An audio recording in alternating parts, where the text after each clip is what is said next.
Книга 12. Тао. Путь Вознесения. Падение Атлантиды. 40 тысяч, 52 тысячи человеческих лет назад.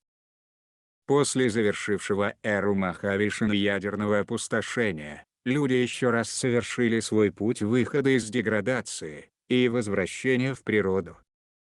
Еще раз, они возвратились к простому образу жизни на Земле. Еще раз, люди оставили поедание плоти и охватили собой вегетарианское питание, как только природа восстановилась.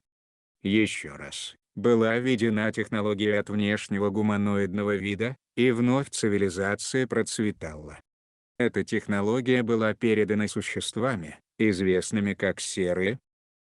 На сей раз, серые, также пришедшие из умирающего творения Альфа Центавра, пожелали смешаться с человечеством для увековечивания своего вида.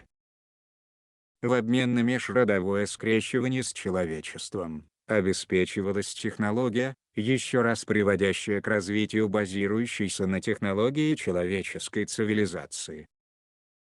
Во всем этом можно видеть, как история постоянно повторяет себя вплоть до тех пор, пока не высвобождается карма.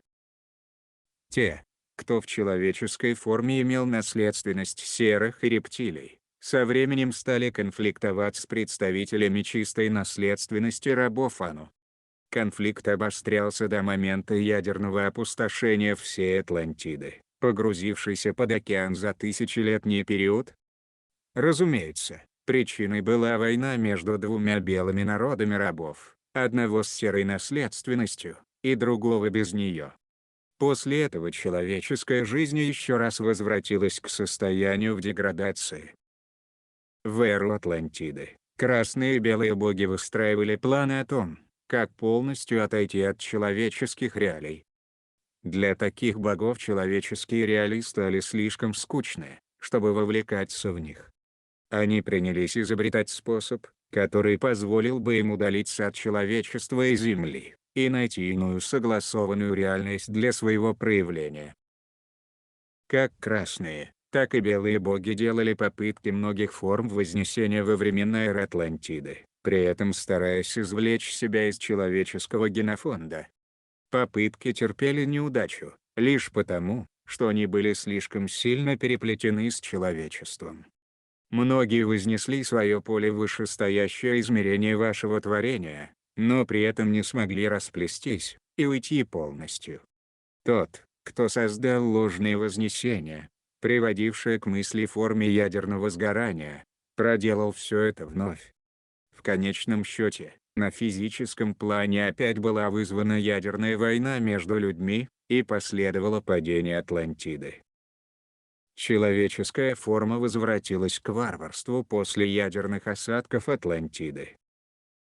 Однако, на сей раз после восстановленной растительности, человечеству не удалось оставить свое желание поедать плоть животных.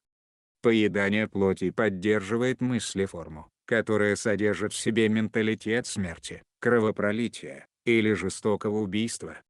Менталитет смерти, кровопролития, в конечном счете, ведет к войне и убийству друг друга. Прошедший 10-тысячелетний период нес в себе наибольшее число войн по сравнению с любым другим периодом человеческой истории. Люди красного народа шли войной на других красных людей за территорию и ресурсы. Люди белого народа воевали друг с другом из-за религий, убеждений и интересов.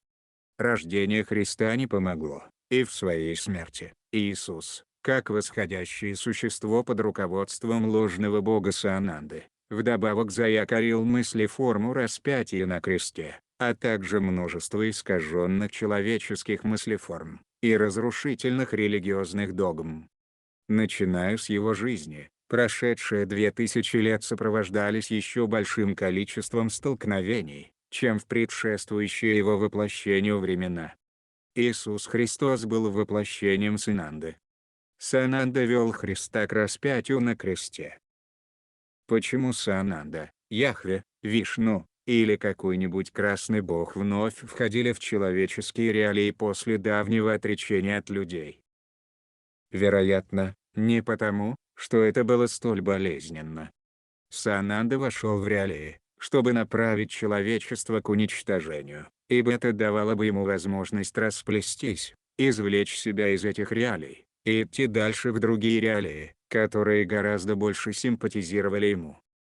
Мысли формы распятия, страдания и умирания на кресте родственны вымиранию или уничтожению. В течение прошлого столетия, больше и больше белых и красных богов давали знать о своем присутствии. Они вновь и вновь входили в человеческие реалии через религии и новоявленные оккультные учения известных мистиков-популистов и магов. Большинство людей восприняло их проникновение как акт помощи человечеству вознестись и повсюду повернуть человеческий опыт в золотую эру. Здесь Земля должна объяснить, что ни красные и белые ложные боги — это эгоцентричные существа, не имеющие никакого интереса в изменении человечества к лучшему. Их единственный интерес выражается в более полном вытягивании себя из человеческих реалий, чтобы получить возможность продолжить свои деяния где-нибудь в ином месте. Если бы красные ложные боги испытывали хоть какой-нибудь интерес к человечеству, они никогда не калечили бы великих мастеров и души людей, не вели бы их к смерти и не разрушали бы их души. Возможно, взамен они обрели бы от великих мастеров и людей великие знания.